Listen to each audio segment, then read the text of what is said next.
늦가을의 차가운 밤 공기가 서울 번화가의 뒷골목을 감쌌다. 화려한 넌사인 불빛 아래 고급 레스토랑들이 즐비한 이곳은 늘 사람들로 북적였다. 하지만 김세준의 마음속에는 늘 싸늘한 공허함이 자리 잡고 있었다. 그는 국내 굴지의 거대 기업 다크스타 그룹의 회장이었다. 탁월한 경영 능력과 냉철한 판단력으로 재계의 거물로 불렸지만 그의 마음은 늘 과거의 그림자에 갇혀 있었다. 그의 삶은 어린 시절부터 멈춰버렸다. 그는 쌍둥이 여동생 지아를 잃은 기억으로 고통받았다. 지아는 그의 유일한 가족이자 삶의 희망이었다. 10년 전, 지아는 의문의 사고로 세상을 떠났다. 경찰은 단순 사고로 사건을 종결했지만 세준은 믿을 수 없었다. 지아는 결코 약한 아이가 아니었다. 그녀의 죽음 뒤에는 분명 무언가 숨겨진 진실이 있을 터였다.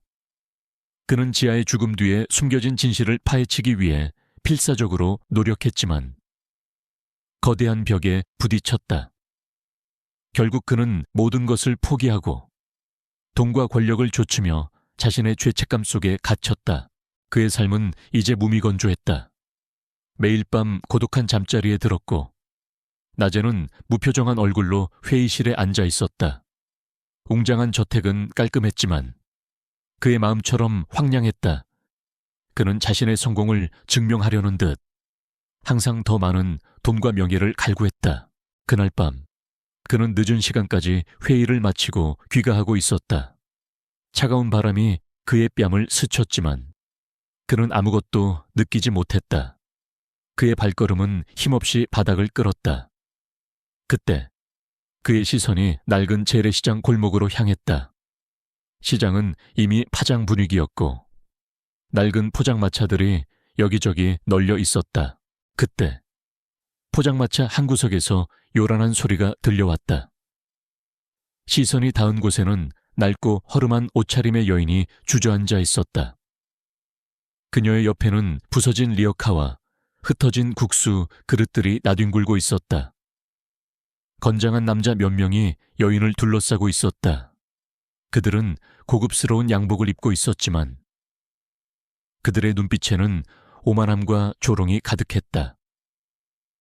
그들 중 한 명은 레스토랑의 지배인으로 보이는 남자였다. 그는 낡은 시장의 이권을 장악하고 있는 지역 조폭들이었다. 이 거지 같은 년이 어딜 감히 우리가 누군 줄 알고 이딴 쓰레기를 여기다 뿌려놔. 상인회 간부로 보이는 남자가 소리쳤다. 그의 목소리에는 위협적인 기운이 감돌았다. 여인은 연신 고개를 숙이며 빌었다. 죄송합니다.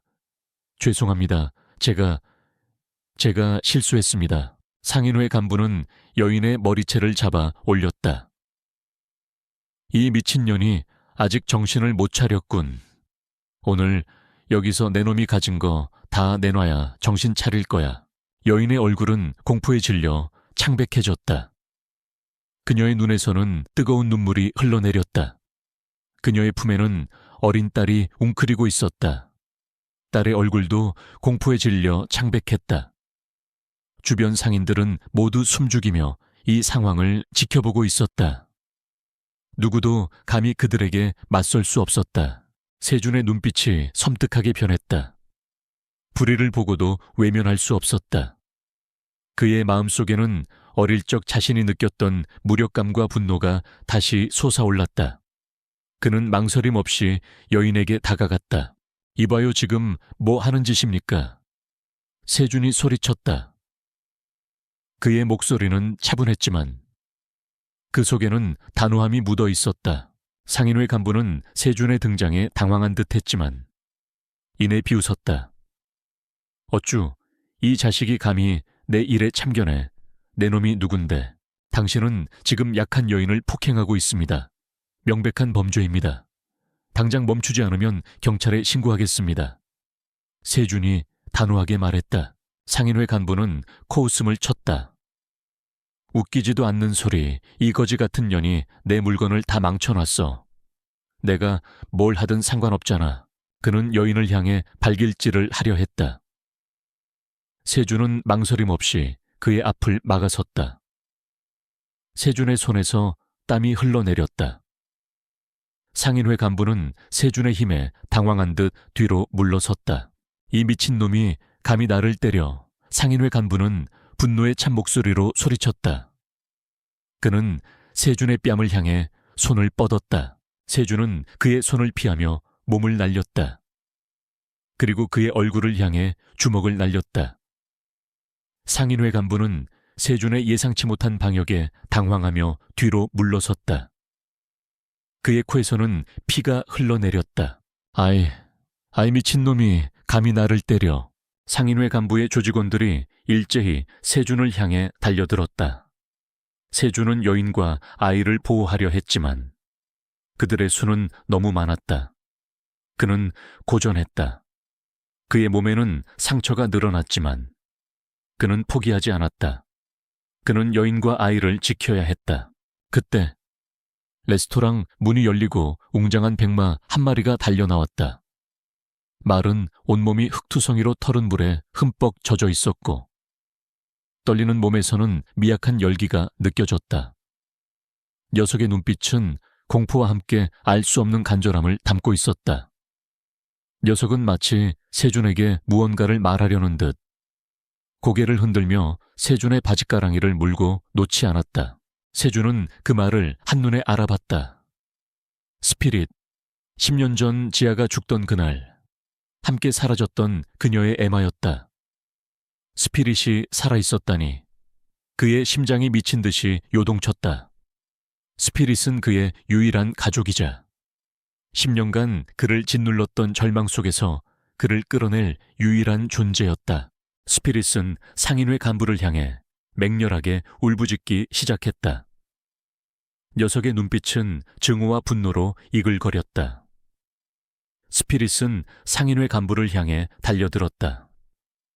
상인회 간부는 스피릿의 예상치 못한 반응에 당황하며 뒤로 물러섰다.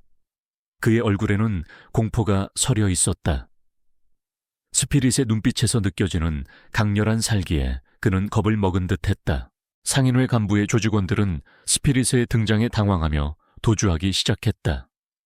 상인회 간부도 비열하게 웃으며 사라졌다. 경찰이 도착했고 여인과 아이 그리고 세준은 응급처치를 받았다. 여인은 다행히 큰 부상은 아니었다.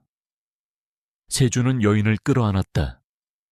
여인의 몸은 차갑고 거칠었지만 그 속에서 희미한 떨림이 느껴졌다. 그날 이후 세준의 삶은 다시 시작되었다. 그는 여인과 아이를 구한 일에 대해 깊은 만족감을 느꼈다.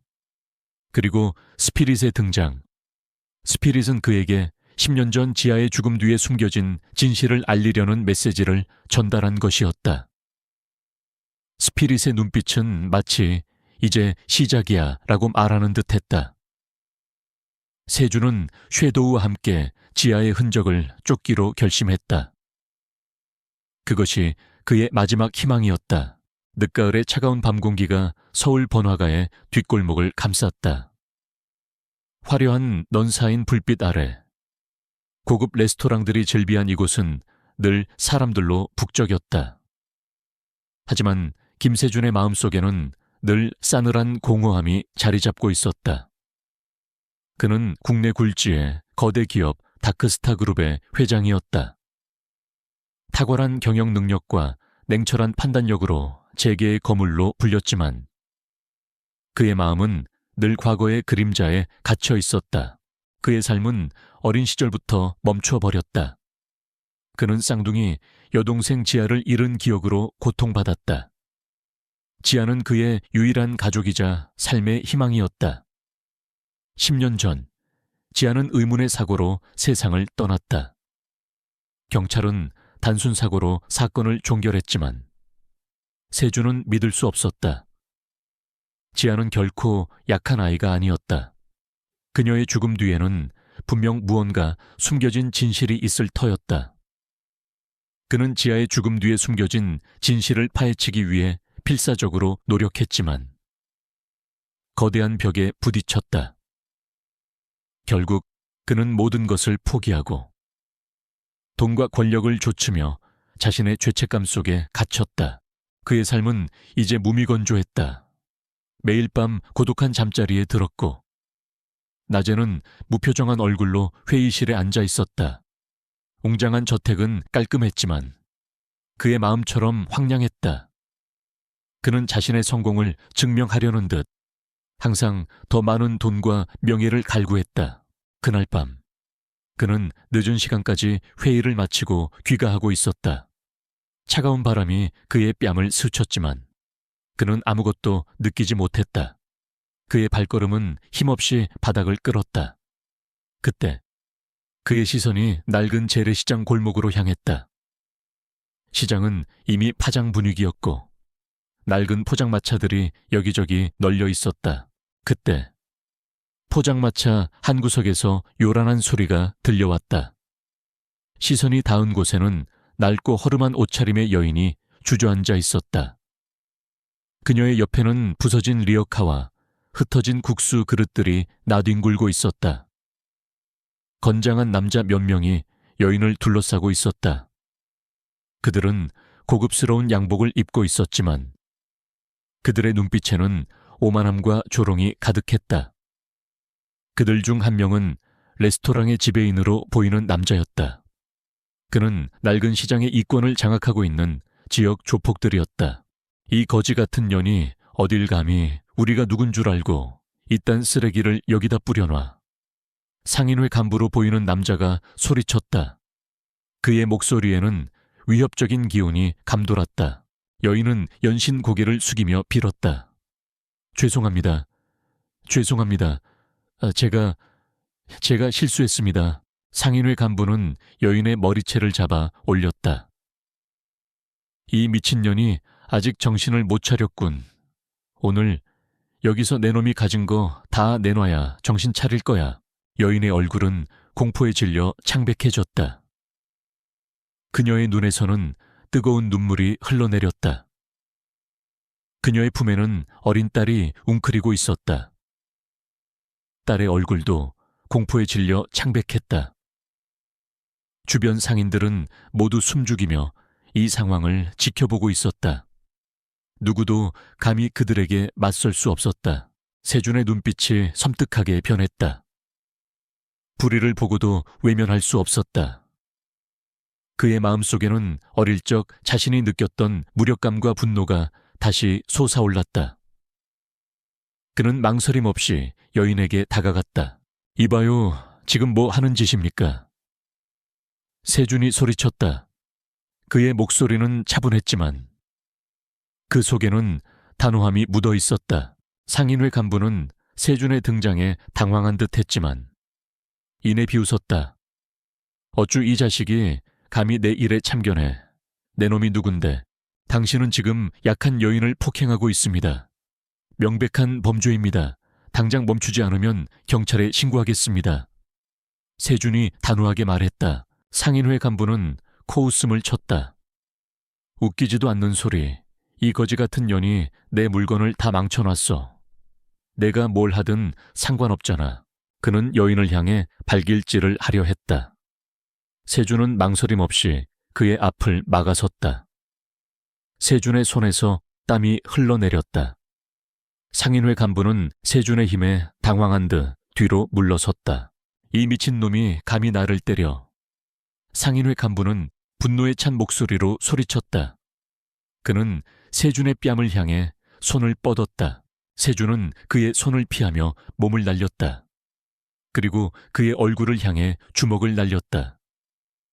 상인회 간부는 세준의 예상치 못한 방역에 당황하며 뒤로 물러섰다. 그의 코에서는 피가 흘러내렸다. 아이, 이 미친놈이 감히 나를 때려. 상인회 간부의 조직원들이 일제히 세준을 향해 달려들었다. 세준은 여인과 아이를 보호하려 했지만 그들의 수는 너무 많았다. 그는 고전했다. 그의 몸에는 상처가 늘어났지만 그는 포기하지 않았다. 그는 여인과 아이를 지켜야 했다. 그때 레스토랑 문이 열리고 웅장한 백마 한 마리가 달려나왔다. 말은 온몸이 흙투성이로 털은 물에 흠뻑 젖어 있었고 떨리는 몸에서는 미약한 열기가 느껴졌다. 녀석의 눈빛은 공포와 함께 알 수 없는 간절함을 담고 있었다. 녀석은 마치 세준에게 무언가를 말하려는 듯 고개를 흔들며 세준의 바짓가랑이를 물고 놓지 않았다. 세준은 그 말을 한눈에 알아봤다. 스피릿, 10년 전 지아가 죽던 그날 함께 사라졌던 그녀의 에마였다. 스피릿이 살아있었다니. 그의 심장이 미친 듯이 요동쳤다. 스피릿은 그의 유일한 가족이자 10년간 그를 짓눌렀던 절망 속에서 그를 끌어낼 유일한 존재였다. 스피릿은 상인회 간부를 향해 맹렬하게 울부짖기 시작했다. 녀석의 눈빛은 증오와 분노로 이글거렸다. 스피릿은 상인회 간부를 향해 달려들었다. 상인회 간부는 스피릿의 예상치 못한 반응에 당황하며 뒤로 물러섰다. 그의 얼굴에는 공포가 서려 있었다. 스피릿의 눈빛에서 느껴지는 강렬한 살기에 그는 겁을 먹은 듯했다. 상인회 간부의 조직원들은 스피릿의 등장에 당황하며 도주하기 시작했다. 상인회 간부도 비열하게 웃으며 사라졌다. 경찰이 도착했고 여인과 아이 그리고 세준은 응급처치를 받았다. 여인은 다행히 큰 부상은 아니었다. 세준은 여인을 끌어안았다. 여인의 몸은 차갑고 거칠었지만 그 속에서 희미한 떨림이 느껴졌다. 그날 이후 세준의 삶은 다시 시작되었다. 그는 여인과 아이를 구한 일에 대해 깊은 만족감을 느꼈다. 그리고 스피릿의 등장. 스피릿은 그에게 10년 전 지아의 죽음 뒤에 숨겨진 진실을 알리려는 메시지를 전달한 것이었다. 스피릿의 눈빛은 마치 이제 시작이야 라고 말하는 듯했다. 세준은 섀도우와 함께 지아의 흔적을 쫓기로 결심했다. 그것이 그의 마지막 희망이었다. 김세준은 레스토랑에서 만난 여인과 아이, 그리고 스피릿의 등장으로 인해 10년 동안 굳게 닫혔던 과거의 문이 활짝 열리는 것을 느꼈다. 스피릿의 목덜미에 있는 뱀 문신은 단순한 우연이 아니었다. 그것은 그의 쌍둥이 여동생 지아의 죽음과 관련된 음모의 실마리였다. 그는 여인과 아이를 안전하게 보호하고 숨겨진 진실을 파헤쳐야 한다는 강한 책임감을 느꼈다. 세준은 여인 박수진과 아이 은지를 자신의 저택으로 데려왔다. 그는 수진에게 은지의 치료를 약속하며 그녀에게 필요한 모든 지원을 해주겠다고 말했다. 수진은 민준의 친절에 처음에는 경계했지만 그의 진심, 어린 눈빛과 은지에 대한 애정을 보고 점차 마음을 열었다. 그녀는 세준에게 10년 전 남편 이진우가 세상을 떠난 비극적인 이야기를 털어놓았다. 이진우는 한때 세준의 아버지와 함께 다크스타 그룹의 경쟁 기업인 블랙 피닉스에서 촉망받는 과학자였다. 그의 죽음 또한 의문의 교통사고로 처리되었지만 수진은 남편의 죽음이 단순한 사고가 아님을 직감했다고 말했다. 수진의 이야기는 세준의 뇌리에 섬광처럼 스쳐 지나가는 기억을 불러왔다. 10년 전 지하의 사고와 관련된 경찰 보고서에서 블랙 피닉스라는 이름이 희미하게 언급되어 있었다. 그리고 지아가 사라지기 전 마지막으로 가지고 있던 물건에 새겨져 있던 뱀 문양. 지아는 한때 이진우의 기업과 관련이 있는 연구원이었다. 그녀는 세일엔 프로젝트라는 비밀 연구에 참여하고 있었다. 뱀 문양은 바로 그 프로젝트의 상징이었다. 세준은 직감했다. 이진우의 죽음, 은지의 고통, 그리고 자신의 여동생 지아의 비극. 이 모든 것이 세일엔 프로젝트와 관련되어 있을 것이라고 세준은 스피릿과 함께 지아의 유품을 다시 살펴보기 시작했다. 낡은 상자 안에는 지아의 사진, 편지, 그리고 그녀가 직접 만든 스케치북이 들어있었다. 스케치북에는 뱀 문양이 그려진 그림들이 곳곳에 있었고 그 그림들은 스피릿의 목덜미에 있는 뱀 문양과 놀랍도록 닮아 있었다. 그리고 스케치북 중간에 희미하게 적힌 이름. 이진우, 수진의 남편이자 은지의 아버지 이름이었다. 세주는 충격에 빠졌다. 이 모든 것이 연결되어 있었던 것이다. 스피릿은 세준의 옆에서 낮은 낑낑거림을 내뱉었다. 녀석은 마치 세준에게 무언가를 말하려는 듯 고개를 흔들며 세준의 손을 핥았다. 스피릿의 눈빛은 세준에게 진실을 알리려는 간절함을 담고 있었다. 스피릿은 세준의 기억을 자극하듯 그의 손에 있는 흉터를 핥았다. 흉터에서 희미한 온기가 뿜어져 나오는 듯했다. 세준은 스피릿의 목덜미에 있는 뱀 문신을 다시 한번 자세히 살폈다. 뱀 문신은 단순한 문신이 아니었다. 그것은 마치 어떤 지도를 암시하는 듯한 복잡한 선들로 이루어져 있었다. 세준은 스피릿의 안내에 따라 뱀 문양을 해독하기 위해 숲 곳곳을 탐색하기 시작했다. 스피릿은 세준의 그림자처럼 그의 곁을 지켰다. 녀석의 눈빛은 마치 세준에게 길을 안내하려는 듯 특정 방향으로 머리를 돌리곤 했다. 스피릿은 마치 보이지 않는 길을 따라 걷는 듯 망설임 없이 전진했다. 며칠간의 탐색 끝에 그들은 산 깊숙한 곳에 숨겨진 낡은 동굴 입구를 찾아냈다. 동굴 입구는 칡넝쿨과 잡초로 뒤덮여 있었고 겉으로는 아무것도 보이지 않았다. 하지만 스피릿은 낑낑거리며 동굴 입구를 향해 몸을 비볐다. 녀석은 마치 이곳이 바로 세이렌 프로젝트의 비밀 거점임을 알리는 듯했다. 세준은 칡넝쿨을 헤치고 동굴 입구를 열었다. 동굴 안은 칠흑 같은 어둠에 휩싸여 있었다. 세준은 휴대폰 불빛에 의지해 동굴 안으로 진입했다. 동굴은 생각보다 깊고 길었다. 바닥은 축축했고 천장에서는 물방울이 떨어지는 소리가 새우산하게 울렸다. 스피릿은 세준의 곁을 맴돌며 그를 안내했다. 녀석은 마치 과거의 길을 기억하는 듯 망설임 없이 전진했다. 얼마쯤 안으로 들어갔을까? 동굴 끝에 희미한 빛이 보였다. 빛이 나는 곳으로 향하자 거대한 지하 공간이 나타났다. 그곳은 마치 고대의 유적지 같았다. 거대한 석상들이 줄지어 서 있었고 벽면에는 알 수 없는 고대 문자들이 새겨져 있었다.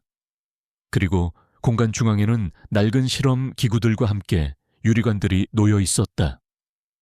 유리관 안에는 약물에 취한 듯 의식이 희미한 사람들이 갇혀 있었다. 그리고 그들 중 한 명은 이진우, 박수진의 남편이자 은지의 아버지, 그리고 세준의 여동생 지아와 함께 연구했던 과학자였다.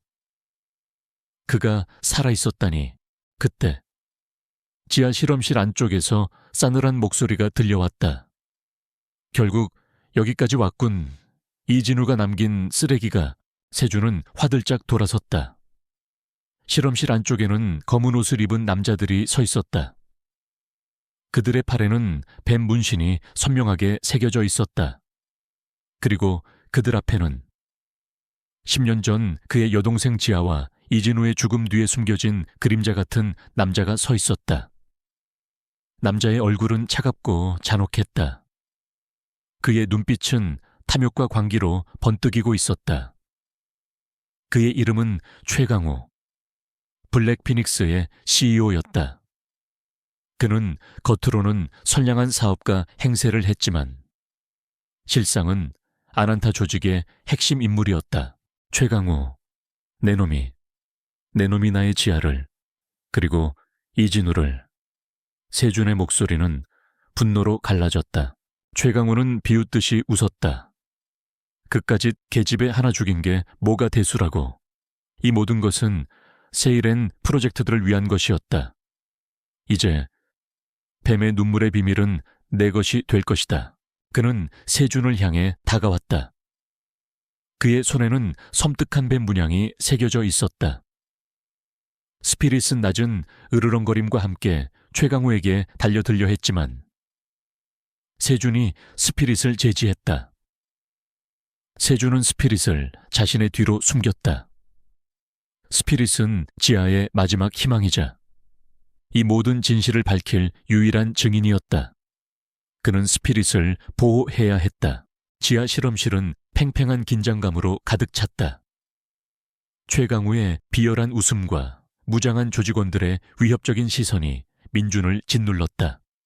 하지만 민준의 눈빛은 흔들림 없었다. 부모님의 죽음, 스피릿의 고통, 이진우의 생존, 그리고 은지의 창백한 얼굴, 이 모든 것을 끝내야 한다는 결의가 그의 심장을 뜨겁게 달구었다. 그의 심장 속에서 스피릿의 펜던트가 희미하게 빛나는 듯 했다. 감히 나의 위대한 걸작을 방해하려 해 어리석은 것들. 이 아이는 세일엔 프로젝트 최의 최종 완성본이다. 이 아이를 깨우면 모든 것이 파괴될 거야. 최강우의 목소리는 광기로 가득했다. 그의 손에는 주사기가 들려 있었고 민호가 쓰러져 있는 유리관을 향해 다가갔다. 민주는 충격에 빠졌다. 민호가 살아있었다니. 그리고 최강우는 민호를 이용해 세일엔 프로젝트의 최종 목표를 완성하려 했던 것이다. 민호의 목덜미에 있는 뱀 문신이 섬뜩하게 번뜩였다. 녀석의 눈빛은 슬픔과 함께 간절함을 담고 있었다. 최강우는 주사기를 들어 민호에게 약물을 주입하려 했다. 민주는 본능적으로 몸을 던졌다. 그는 최강우를 향해 달려들었고 그와 몸싸움을 벌였다. 최강우의 힘은 예상외로 강했다. 광기에 휩싸인 그의 눈은 더욱 붉게 빛났다. 그의 팔에는 뱀 문신이 선명하게 새겨져 있었다. 민준의 악몽 속에 등장했던 바로 그 그림자 같은 남자였다. 감히 나의 실험을 방해하려 해. 이 미물 따위가. 최강우가 소리쳤다. 최강우는 민준의 목을 움켜쥐었다. 민준은 숨이 막혔다. 그의 머릿속에는 부모님과 스카이, 그리고 이진우와 민호의 모습이 교차했다. 그는 이대로 포기할 수 없었다. 그는 스카이의 펜던트를 꽉 움켜쥐었다. 펜던트에서 뿜어져 나오는 빛은 이제 그의 눈을 붉게 물들였다. 그의 눈빛은 분노와 복수심으로 이글거렸다. 그는 이 모든 것을 끝내야 했다. 그때 스카이가 최강우를 향해 맹렬하게 달려들었다. 녀석은 최강우의 팔에 새겨진 뱀 문신을 향해 이빨을 드러냈다. 뱀 문신은 검은 피를 흘리며 일그러졌다. 최강우는 고통에 절규하며 뒤로 물러섰다. 그의 힘은 약해지는 듯했다. 스카이는 민호가 갇힌 유리관을 향해 맹렬하게 달려들었다. 녀석은 유리관을 향해 몸을 비비며 낑낑거렸다. 스카이의 펜던트에서 뿜어져 나오는 빛이 유리관에 닿자마자 유리관에 금이 가기 시작했다. 스카이는 마지막 힘을 짜내듯 유리관을 물어뜯었다. 그왕! 귀를 찢는 듯한 소리와 함께 유리관이 산산조각 났다. 투명한 액체가 쏟아져 내렸고 민호의 몸이 바닥으로 쓰러졌다.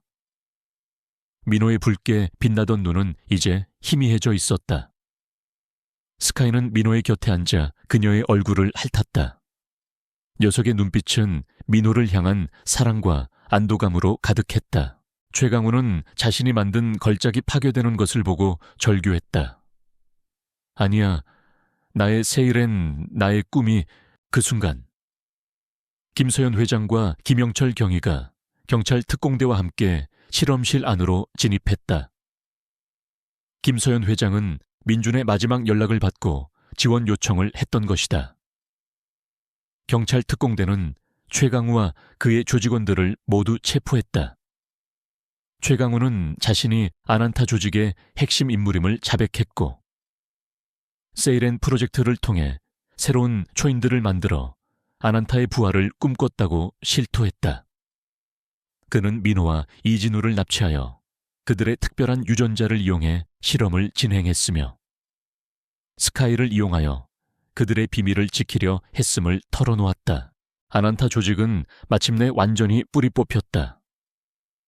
그들의 모든 비밀과 잔혹한 범죄들이 세상에 드러났고 그들은 법의 심판을 받게 되었다. 민주는 이진우와 민호를 끌어안았다. 이진우는 쇠약했지만 민준의 따뜻한 온기에 안정을 찾는 듯했다. 민호는 약물 부작용으로 인해 쇠약했지만 민준의 따뜻한 온기에 안정을 찾는 듯했다. 이진우와 민호는 병원으로 이송되었고 뱀의 눈물을 이용한 치료를 통해 건강을 되찾았다. 박수진과 민호의 부모는 민준에게 감사 인사를 전하며 눈물을 흘렸다. 민준은 이제 더 이상 과거의 그림자에 갇혀 있지 않았다. 그는 스카이의 희생과 부모님의 헌신, 그리고 이진우와 민호의 고통을 기억하며 새로운 삶을 살아가기로 결심했다. 그의 곁에는 스카이와 구출된 이진우, 민호, 그리고 모든 아이들, 그리고 그의 심장 속에는 부모님의 영혼이 살아 숨쉬고 있었다. 그는 이제 단순한 CEO가 아니었다. 스카이가 선택한 정의를 수호하는 이 세상의 진정한 영웅으로 그의 새로운 삶은 이제 막 시작되었다. 그는 어둠을 밝히는 한 줄기 빛이 되어 스카이의 희생이 결코 헛되지 않았음을 증명할 것이었다. 연구소 지하실험실은 팽팽한 긴장감으로 가득 찼다. 최강우의 비열한 웃음과 무장한 조직원들의 위협적인 시선이 민준을 짓눌렀다. 하지만 민준의 눈빛은 흔들림 없었다. 부모님의 죽음, 스카이의 고통, 이진우의 생존, 그리고 민호의 창백한 얼굴, 이 모든 것을 끝내야 한다는 결의가 그의 심장을 뜨겁게 달구었다. 그의 심장 속에서 스카이의 펜던트가 희미하게 빛나는 듯했다. 내 놈의 추악한 야망은 여기서 끝이다. 민주는 펜던트를 꽉 움켜쥐고 최강우를 향해 달려들었다. 펜던트에서 뿜어져 나오는 빛은 이제 그의 눈을 붉게 물들였다. 최강우는 민준의 예상치 못한 공격에 당황하며 총을 빼들어 겨눴다. 총성이 울려 퍼졌다. 민준은 펜던트에서 뿜어져 나오는 힘을 이용해 총알을 피했다. 그의 움직임은 예측 불가능했고 그의 주먹은 강력했다. 최강우는 민준의 예상치 못한 힘에 당황하며 뒤로 물러섰다. 조직원들이 일제히 민준을 향해 달려들었지만 민준은 펜던트의 힘을 이용해 그들을 압도했다. 그의 몸은 마치 그림자처럼 유연하게 움직였고 그의 주먹은 번개처럼 빠르고 정확했다. 조직원들은 속수무책으로 당할 수밖에 없었다. 최강우는 상황이 불리해지자 비열하게 웃으며 실험실 중앙에 있는 거대한 유리관을 향해 손을 뻗었다. 유리관 안에는 알 수 없는 액체가 가득 차 있었고 그 속에는 작고 어린아이가 잠들어 있었다. 이민호, 민준의 악몽 속에 등장했던 10년 전 실종된 바로 그 아이였다. 그녀는 박수진의 아들이었다. 감히 나의 위대한 걸작을 방해하려 해. 어리석은 것들. 이 아이는 세이렌 프로젝트 2달의 최종 완성본이다. 이 아이를 깨우면 모든 것이 파괴될 거야. 최강우의 목소리는 광기로 가득했다. 민주는 충격에 빠졌다. 민호가 살아있었다니. 그리고 최강우는 민호를 이용해 세이렌 프로젝트의 최종 목표를 완성하려 했던 것이다. 민호의 목덜미에 있는 뱀 문신이 섬뜩하게 번뜩였다. 녀석의 눈빛은 슬픔과 함께 간절함을 담고 있었다. 최강우는 유리관을 향해 알 수 없는 주문을 외우기 시작했다. 유리관 안의 액체가 격렬하게 흔들리더니 잠들어 있던 민호의 눈이 천천히 뜨였다. 민호의 눈동자는 붉게 빛나고 있었다. 안 돼, 저 아이를 깨우면 안 됩니다. 민준이 절규했다. 저 아이는 아직 통제 불능 상태입니다. 깨어나면 모든 것을 파괴할 겁니다. 민준은 최강우를 향해 달려들었다. 하지만 최강우의 손에서 뿜어져 나오는 어둠의 에너지가 민준을 덮쳤다. 민준은 쓰러졌다. 그의 몸은 움직일 수 없었다. 최강우는 민준을 내려다보며 비열하게 웃었다. 이제 모든 것이 끝났다. 내 놈의 어머니처럼 여기서 죽어라. 최강우는 민준의 목을 움켜쥐었다. 민준은 숨이 막혔다. 그의 머릿속에는 부모님과 스카이, 그리고 이진우와 민호의 모습이 교차했다. 그는 이대로 포기할 수 없었다. 그는 펜던트를 꽉 움켜쥐었다. 펜던트에서 뿜어져 나오는 빛은 이제 그의 눈을 붉게 물들였다. 그의 눈빛은 분노와 복수심으로 이글거렸다. 그는 이 모든 것을 끝내야 했다. 그때 스카이가 최강우를 향해 맹렬하게 달려들었다. 녀석은 최강우의 팔에 새겨진 뱀 문신을 향해 이빨을 드러냈다. 뱀 문신은 검은 피를 흘리며 일그러졌다. 최강우는 고통에 절규하며 뒤로 물러섰다. 그의 힘은 약해지는 듯했다. 스카이는 민호가 갇힌 유리관을 향해 맹렬하게 달려들었다. 녀석은 유리관을 향해 몸을 비비며 낑낑거렸다. 스카이의 펜던트에서 뿜어져 나오는 빛이 유리관에 닿자마자 유리관에 금이 가기 시작했다. 스카이는 마지막 힘을 짜내듯 유리관을 물어뜯었다. 쿠앙! 귀를 찢는 듯한 소리와 함께 유리관이 산산조각났다. 투명한 액체가 쏟아져 내렸고 민호의 몸이 바닥으로 쓰러졌다. 민호의 붉게 빛나던 눈은 이제 희미해져 있었다. 스카이는 민호의 곁에 앉아 그녀의 얼굴을 핥았다. 녀석의 눈빛은 민호를 향한 사랑과 안도감으로 가득했다. 최강우는 자신이 만든 걸작이 파괴되는 것을 보고 절규했다. 아니야, 나의 세일엔 나의 꿈이.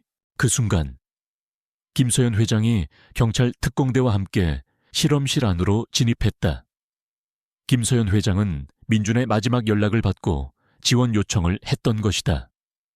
경찰 특공대는 최강우와 그의 조직원들을 모두 체포했다.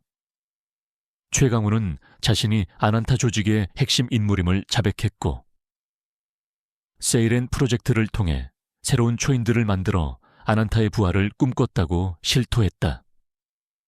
그는 민호와 이진우를 납치하여 그들의 특별한 유전자를 이용해 실험을 진행했으며 스카이를 이용하여 그들의 비밀을 지키려 했음을 털어놓았다. 아난타 조직은 마침내 완전히 뿌리 뽑혔다.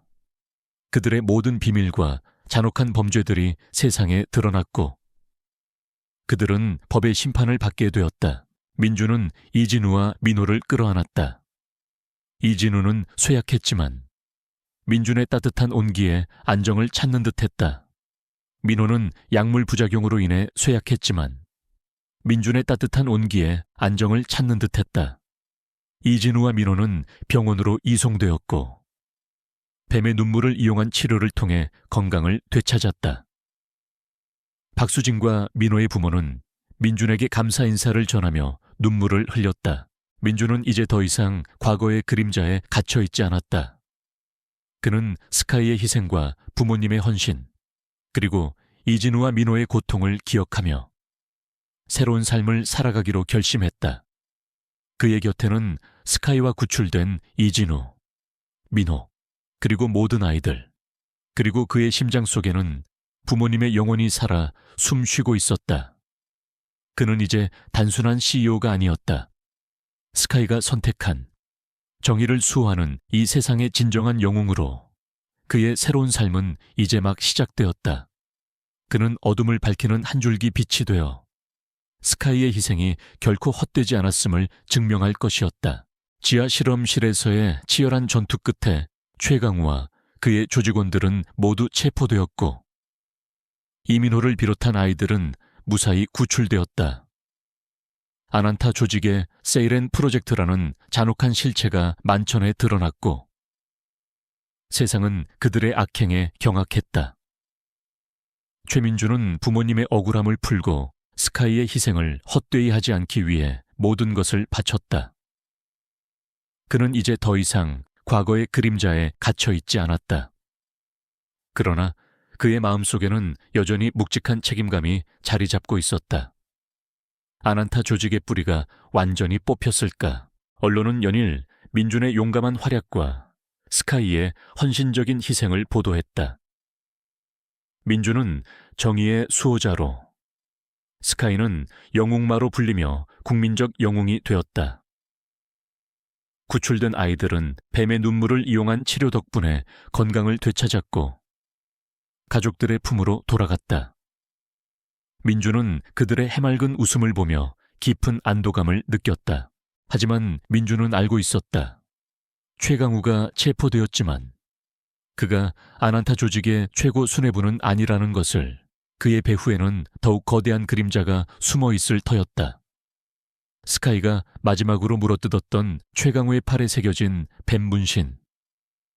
그것은 아난타 조직의 표식이었지만 그 문양은 마치 계급을 나타내는 듯 미묘하게 달랐다.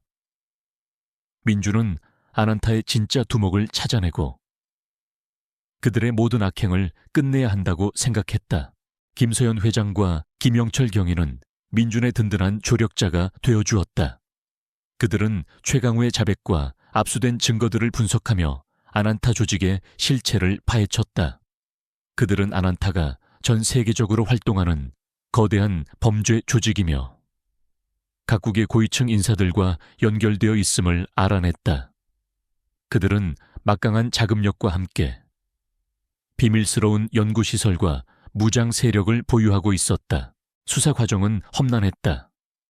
아난타 조직의 잔당들은 교활했고 그들의 흔적은 철저히 은폐되어 있었다. 그들은 김서연 회장과 민준의 목숨까지 위협하며 수사를 방해했다. 민준은 스카이의 펜던트가 떨리는 것을 느꼈다.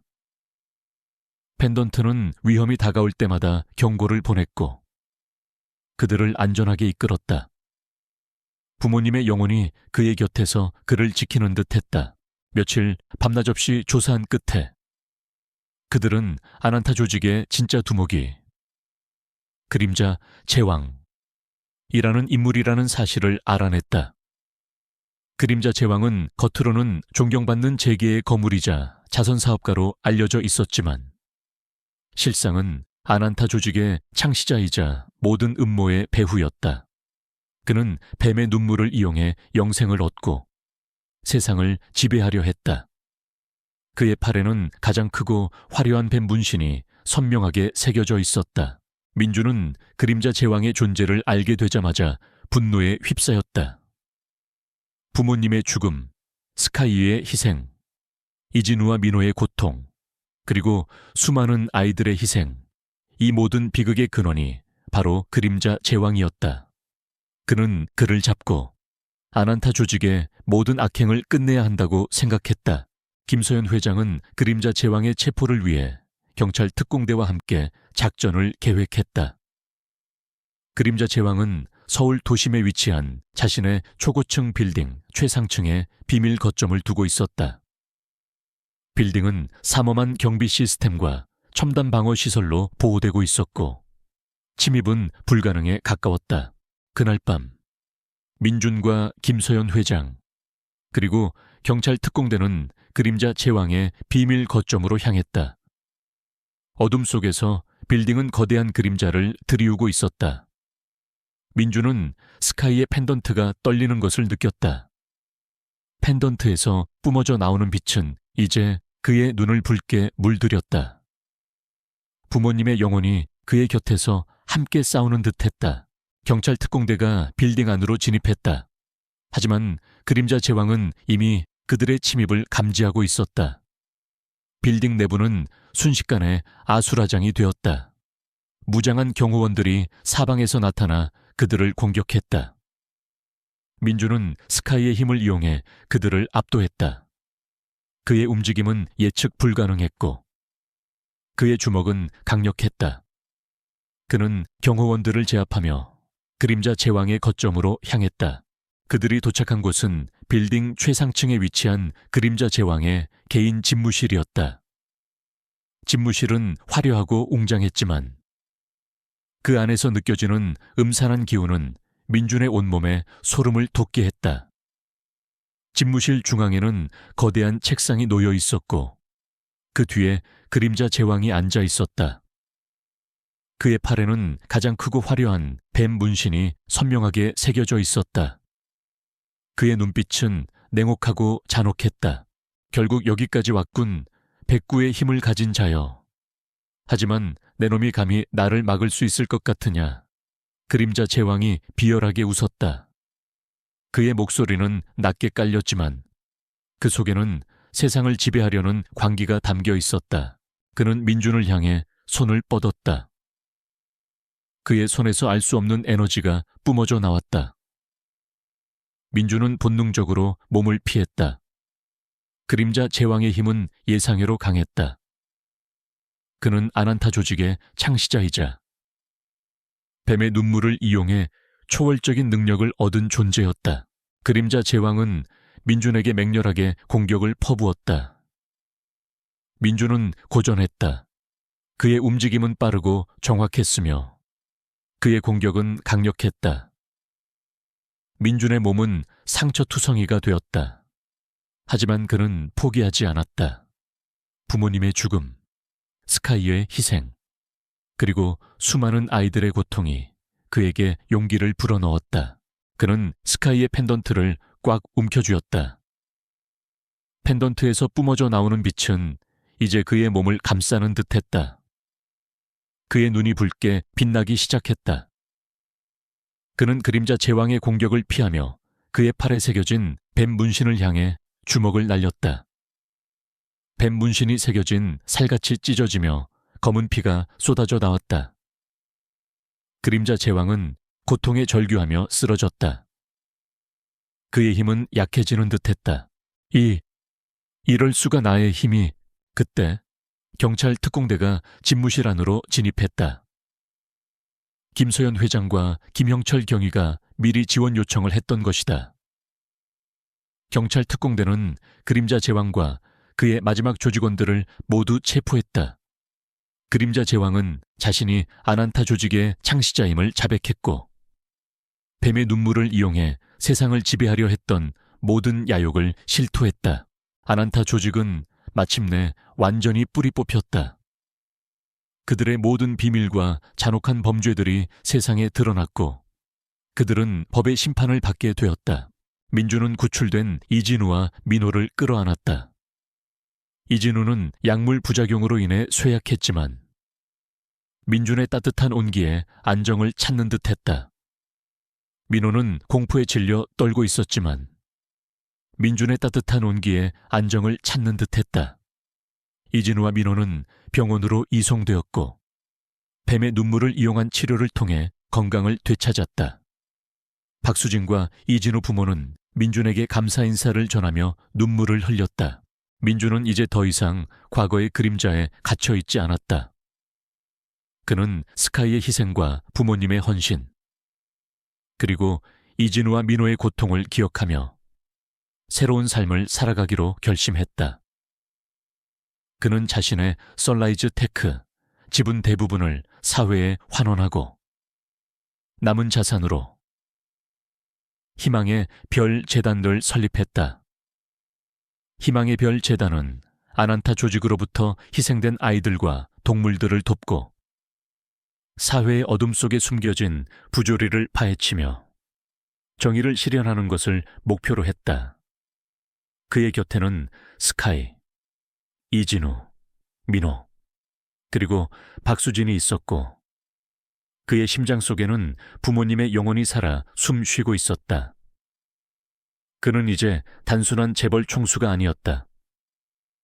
진정한 사랑과 정의를 수호하는 이 세상의 그림자 수호자로 그의 새로운 삶은 이제 막 시작되었다. 그는 어둠을 밝히는 한 줄기 빛이 되어 스카이의 희생이 결코 헛되지 않았음을 증명할 것이었다. 아난타 조직의 모든 잔당들이 체포되고 세이렌 프로젝트의 모든 비밀이 만천에 드러나면서 세상은 오랜 혼란과 고통 끝에 마침내 평화를 되찾았다. 언론은 연일 정의의 승리를 보도했고 최민주는 영웅으로 불리며 국민적 영웅이 되었다.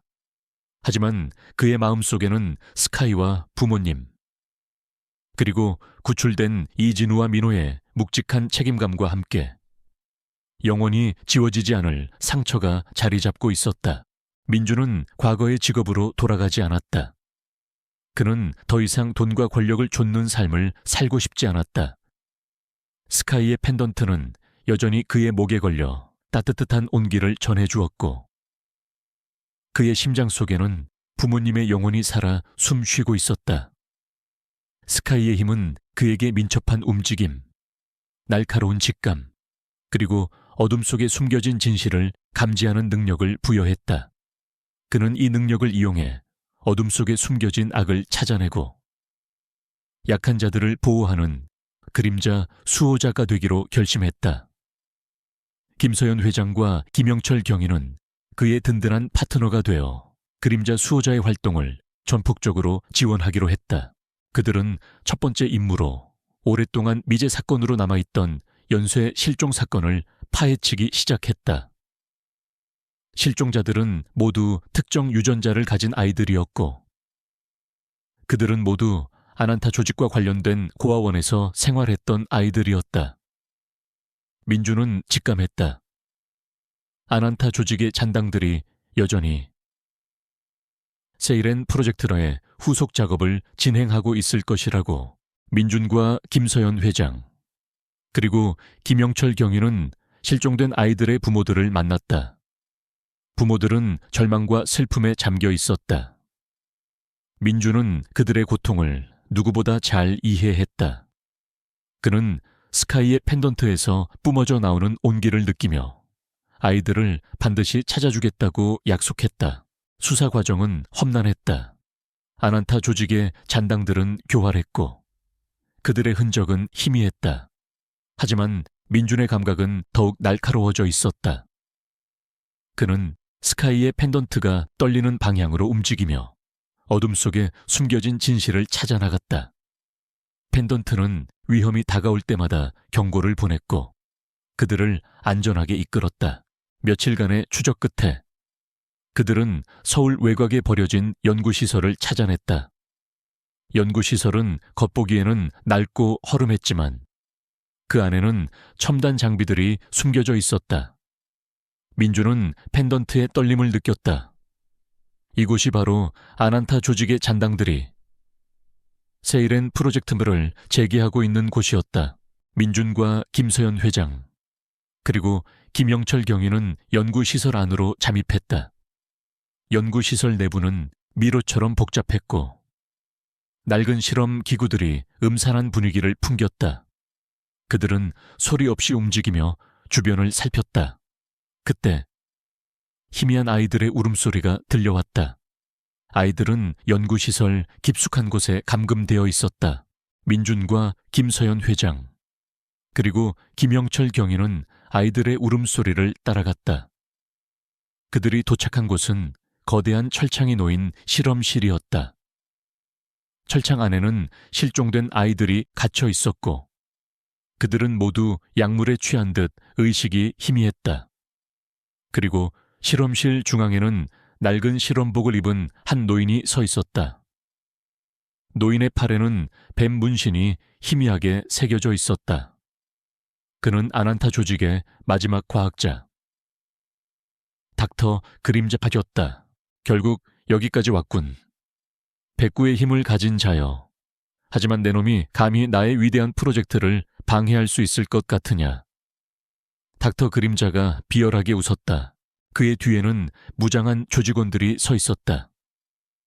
민주는 스카이의 펜던트를 꽉 움켜쥐었다. 펜던트에서 뿜어져 나오는 빛은 이제 그의 눈을 붉게 물들였다. 그의 눈빛은 분노와 복수심으로 이글거렸다. 그는 아이들을 구하고 닥터 그림자의 잔혹한 프로젝트를 끝내야 했다. 내 놈의 추악한 야망은 여기서 끝이다. 민주는 닥터 그림자를 향해 달려들었다. 닥터 그림자는 총을 빼들어 민준을 향해 겨눴다. 총성이 울려 퍼졌다. 민주는 총알을 피하며 닥터 그림자에게 돌진했다. 그의 움직임은 예측 불가능했고 그의 주먹은 강력했다. 닥터 그림사는 민호의 예상치 못한 힘에 당황하며 뒤로 물러섰다. 조직원들은 민호에게 달려들었지만 민호는 스카이의 힘을 이용해 그들을 압도했다. 김서연 회장은 아이들을 구하기 위해 철창문을 열려 했다. 하지만 철창문은 굳게 잠겨 있었다. 김서연 회장은 펜던트를 향해 손을 뻗었다. 펜던트에서 뿜어져 나오는 빛이 철창문에 닿자마자 철창문이 굉음을 내며 열리기 시작했다. 스카이의 힘이 그들에게 또 다른 기적을 선사한 것이다. 아이들이 철창 밖으로 뛰쳐나왔다. 김서연 회장은 아이들을 보호하며 실험실 밖으로 대피시켰다. 닥터 그림자는 아이들이 도망치는 것을 보고 분노에 휩싸였다.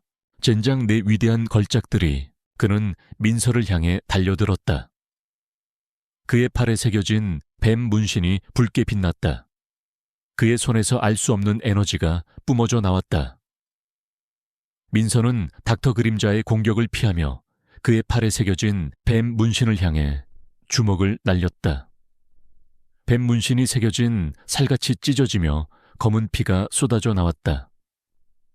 닥터 그림사는 고통에 절규하며 쓰러졌다. 그의 힘은 약해지는 듯했다. 그때 경찰 특공대가 연구시설 안으로 진입했다. 김영철 경위가 지원 요청을 했던 것이다.